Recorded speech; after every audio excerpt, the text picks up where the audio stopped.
This is my Thinkific review, and spoiler alert, do not use it. And I'm going to dive into all the reasons why. And no, this video is not actually some kind of fake video to try and get you to buy some other software. I'm not going to recommend any other software at all in this particular video. If you want my opinion on what I would do again, if I had to do this from the start, then you can just send me a message and I'll let you know personally.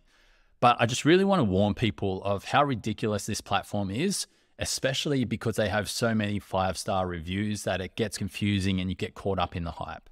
If you don't know what Thinkific is, it's an online course platform that claims to make it so much easier to launch courses. And they do make it easier to get started, but the payoff that you get for that is you have 10% of the functionality of what you should have when you're trying to actually build a proper business.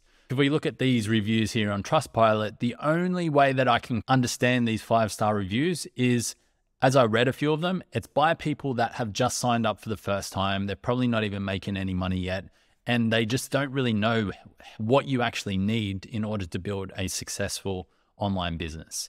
So the couple of reviews here at the top are actually my reviews, giving them 1 stars, because people need to know this. Maybe this particular software is just for newbies. And if that's the case, then they should just have a $99 plan or less and stick with that, and don't claim to provide more features for growing brands like they do. So let's have a quick look at the review that I gave initially, and then I found more stuff that I needed to leave another review a few months later. And I'll explain it in detail so that you can see exactly why it just doesn't make sense as well. So a few things that happen. Firstly, if you have an existing business, do not touch this particular software. We had to bulk enroll 15,000 or so students into every single course individually. The bulk enroll also is the slowest thing that I've ever seen. It's like almost going back to internet dial-up times where you had to sit there for an hour just to try and download an image. It's the same type of thing when you're doing a bulk enroll for all of these courses. So you have to upload a CSV file and make sure it's mapped in the right place. And then that CSV file takes forever to upload for some reason. So it actually took one of my VAs 2 full days of just doing that process over and over again for our courses, which is absolutely mind-blowing for me. That is the only way that they can make this possible. But that's actually, there's more to come that's even worse than that. So that's the first thing that we got caught up in that I just did not overlook. And look, it sucks that I have to make this video, because more than anything, I have to realize how stupid the decision was that I made that decision. It was the worst decision in the 8 years that I've been building business. And I really have to take that responsibility as a business owner. Now you might ask, why don't you just move again? Because it took us like a month to move over to this. And if we did it again, we're going to lose another month. And so we're up in arms at the moment, trying to figure out what to do. But for now, more than anything, while we do figure it out, I want to make sure nobody else gets caught up in this particular situation like I have as well. So the bulk enroll took us 2 full days, which is crazy. Then the affiliates. So the affiliates was even worse. Importing affiliates is not like importing students, apparently. So we had to actually register 300 of our affiliates individually into this platform and then label them as affiliates and all of that type of stuff. So that's not the only part of the affiliate. Since I'm on that particular section, then I'll come back to my review that I did recently, which is we just started paying out our affiliates again. And like I said, we have 300 affiliates. What used to happen in our old system is that we could break down our affiliate sales for a certain date. So let's say we want to pay all of our affiliates from January for their sales in January. Then we would filter it by all of the January sales, and it would show us a list of the affiliates that we had.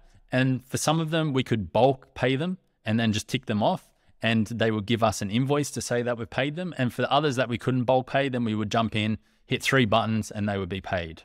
Whereas for Thinkific, you have to go in and approve every single commission individually. So what someone on my team now has to do is they have to find the affiliate. They've got to come in and click that affiliate's button and go to their page. As you can see that it takes forever to load just that part of it.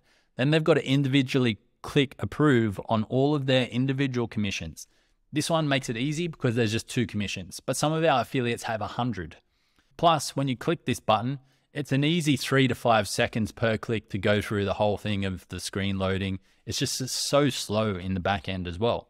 So what should take 10 to 15 minutes to pay all of our affiliates is actually going to be a full day again for someone in my team to actually pay our affiliates every single time.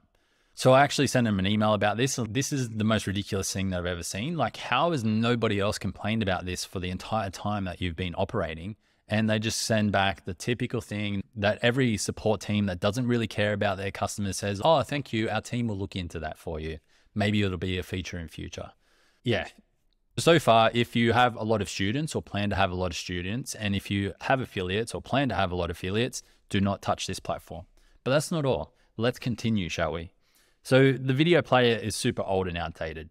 Basically, you upload your video and you've got to upload your full SRT files and so forth to actually allow people to read if they want to. So some of the people in our community actually are hard of hearing or would prefer to read. So typically in many other platforms, I'm not going to name them, but many of them, especially today, have this included where they'll just include the captions automatically once you upload.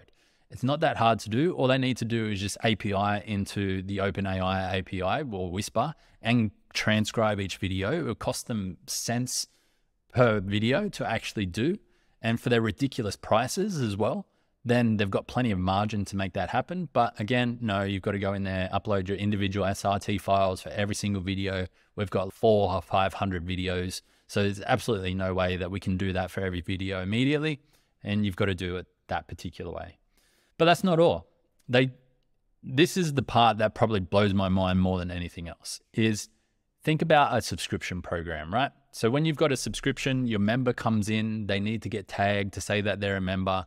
And typically what will happen is that most members will get totally different emails to people who are not members yet, because you don't want to continue to promote your membership if people are already inside it. Okay, fair enough. Once they subscribe and become a member, we can tag them through the integration with ConvertKit. Great. And then I spent hours just searching the system, searching the documentation to see how, when they cancel their membership, how can we remove that tag? Seems pretty logical, right? No, turns out it's not logical. You can't do that at all. You have to use Zapier to go into their API to remove that tag, or you have to do it manually. This is like memberships 101. Like, I can't believe that it wasn't included from the very start. This is exactly what has to happen every single time someone cancels your membership. So again, talk to support about it. And they said, oh yeah, that's a great feature we should add in at some point. And yeah, of course, they're not going to do anything. In fact, so we've been using them 6 months now. I've been complaining for 6 months, but that's something for me to get over. But I've not seen a single feature shipped in 6 months' time in this particular platform. So they really don't care anymore. They probably just build up to a level that they are happy at and comfortable at, and they're getting enough newbies in there that don't really know what they're doing to keep the business going. Yeah, it's definitely going to be a dying platform over the years. Again, like I said, support are just completely unhelpful. They don't do anything to really help out at all. And there's more. As soon as you log in and start playing around with the dashboards and the designs and stuff, you'll quickly realize that if you use the Thinkific design elements, then there's no way that you can create a nice looking site at all. It looks super cheap, super mid. It's like going back 10 years in WordPress development to all of those dodgy themes that they had back then that just didn't look any good, but they were trying to make it a little bit easier for people. That's what it's like. You're going back 10 years in design. So the only way that you can actually design anything that looks somewhat appropriate is by getting this super power ups, which, I mean, to credit to these guys, should actually take over Thinkific. They could probably build a really good product. They have some really great power ups in here, but that's like another $300 or $400 that we had to pay in order just to get a website looking a little bit nicer than what it actually did. That's my review of Thinkific. Please don't use it. And like I said, I'm not here to promote anything else. I just really don't want other people to get stuck in this particular software like we have.